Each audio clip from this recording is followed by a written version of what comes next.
Hola viajero, en este capítulo te llevamos a ni más ni menos que Granada, España.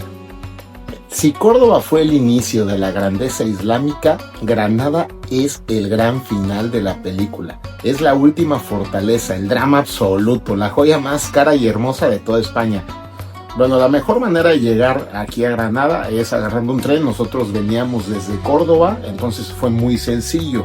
Llegas al centro de la ciudad, te puedes desplazar caminando. Nosotros aprovechamos para ir conociendo parte de la ciudad. Llegamos al hotel, el cual era muy céntrico. En la descripción dejamos datos del hotel, dejamos los datos en qué tren llegamos, las mejores maneras de moverte por la ciudad, que en nuestro caso, al ser no una ciudad tan grande, pues te puedes desplazar caminando. Aquí empieza la historia. Es el año de 1492. Todo el mundo piensa en Cristóbal Colón descubriendo América, pero ese mismo año, aquí mismo, ocurrió el evento que cambió la historia de Europa para siempre. Cayó el último imperio. Durante casi 800 años, los musulmanes dominaron la península, pero los cristianos los fueron empujando hacia el sur hasta arrinconarlos en un solo lugar, Granada. Y cuando hablamos de Granada, lo primero que se viene a la mente es la Alhambra, el lugar al que estamos llegando. Pero antes que nada, para entender Granada hay que recordar lo que pasó en Córdoba. Cuando el todopoderoso califato de Córdoba colapsó en el año 1031 y estalló la guerra civil, el imperio musulmán se rompió en pedazos, los reinos de taifas. En esa época, Granada no era la gran capital, era un asentamiento pequeño al lado de una ciudad más grande llamada Medina Elvira. Pero como todo era un caos de guerras, una dinastía de bereberes, los siríes, decidieron que Elvira era muy plana y fácil de atacar. Decidieron mudar toda la población de la colina de enfrente, lo que hoy es el barrio de Albaicín, que lo vamos a ver al final, porque era mucho más fácil de defender. Así, por pura necesidad militar, fundaron la ciudad de Granada. El nombre viene de Garnata al-Yahud, porque originalmente esa zona estaba poblada por una gran comunidad judía. Después avanzamos un par de siglos. Los cristianos vienen arrasando desde el norte. Ya tomaron Córdoba, ya tomaron Sevilla, y los musulmanes están arrinconados en el sur de España. En 1238 llega al poder un líder llamado Mohammad I, conocido como Al-Ahmar, el rojo, por el color de su barba. Él funda la dinastía nazarí y se da cuenta de que no tiene la fuerza militar para ganarle a los cristianos. Para salvar a Granada hace una jugada maestra de política. Se rinde ante el rey cristiano Fernando III y acepta convertirse en su vasallo. Básicamente Granada compró su supervivencia pagando impuestos altísimos en oro a los cristianos y ayudándolos a conquistar otras ciudades musulmanas. Fue un trago amargo, pero le dio a Granada 250 años de paz y prosperidad extrema. Mohammad I sabía que aunque pagara impuestos no podía confiarse. Miró la colina de enfrente, la colina de la Sabica, y dijo: ahí voy a construir mi cuartel militar. Comenzaron a construir las murallas usando la arcilla de esa misma tierra, que tiene un alto contenido de hierro.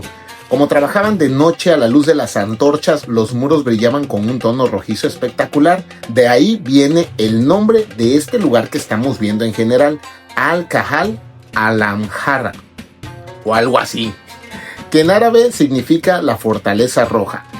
Aquí estamos viendo el palacio de Carlos V, ese mero, el chocolatín.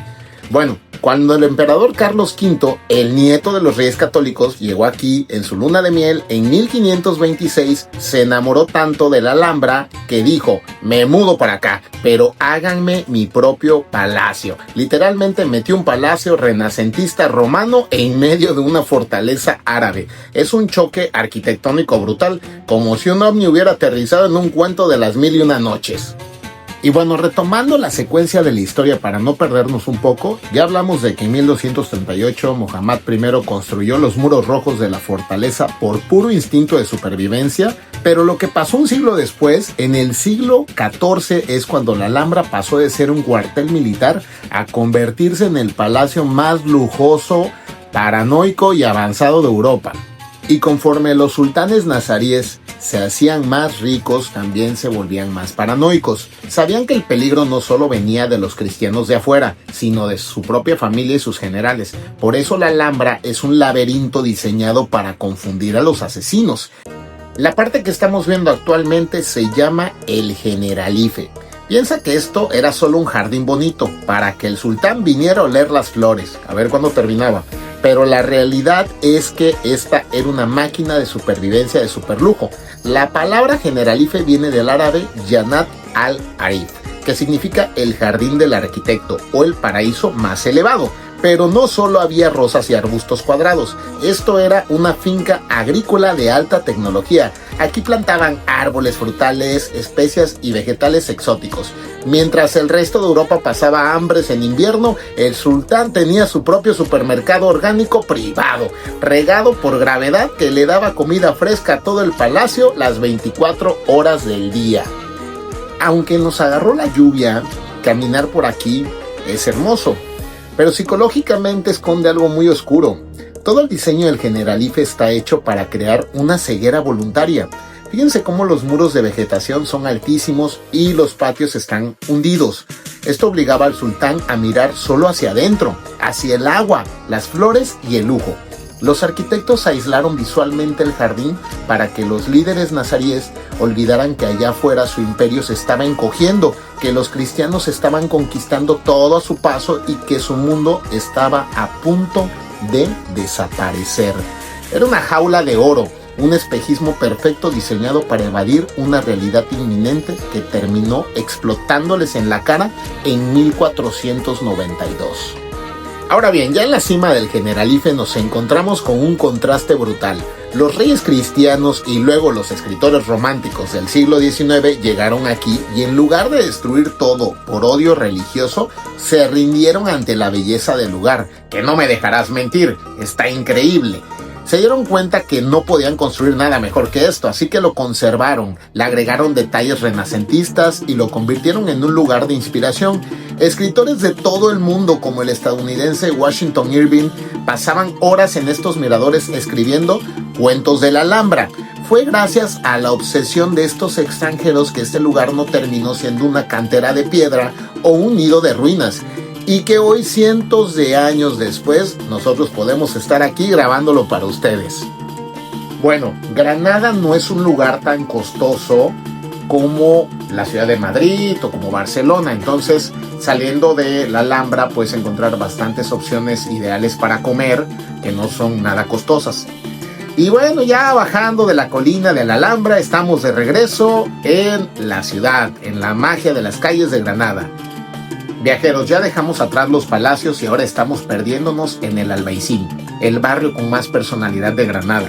Caminar por aquí es como viajar en el tiempo. Estas calles blancas y laberínticas no se hicieron por accidente. En la época medieval, si un ejército enemigo lograba cruzar las murallas de la ciudad baja, entrar aquí era un suicidio. Las calles son tan estrechas que no caben dos caballos juntos y las casas tienen ventanas estratégicas hechas exclusivamente para que los vecinos pudieran espiar a los intrusos y tirarles aceite hirviendo o flechas desde arriba. Literalmente todo el barrio era una trampa mortal de guerrilla urbana. Bueno, ya caminamos, ya sudamos, estamos aprendiendo historia. Ahora viene lo que todos los viajeros estamos esperando. Vamos a hablar de por qué Granada cuida tu cartera como ninguna otra ciudad en Europa. En la mayoría del mundo vas a un bar, pides una bebida y si tienes hambre pagas el plato por separado. Pero aquí en Granada existe una ley sagrada, la tapa gratis. Literalmente, pides una caña de cerveza o un refresco que te cuesta entre $2, bueno, en este caso €1.50 y €3, y por el simple hecho de pedir la bebida, el mesero te pone un plato completo de comida sin cobrarte un solo céntimo extra. Y bueno, para terminar, los reyes católicos, sí, esos, Isabel y Fernando, esos que fueron dueños de medio mundo, que patrocinaron a Colón y comenzaron el imperio más poderoso de su época, tuvieron la obsesión con Granada, que en su testamento dejaron una orden estricta donde decían que estaba absolutamente prohibido enterrarlos en cualquier otra ciudad. No querían descansar en sus tierras natales, querían quedarse para siempre aquí, dentro de su trofeo más grande, y aquí fue donde los enterraron.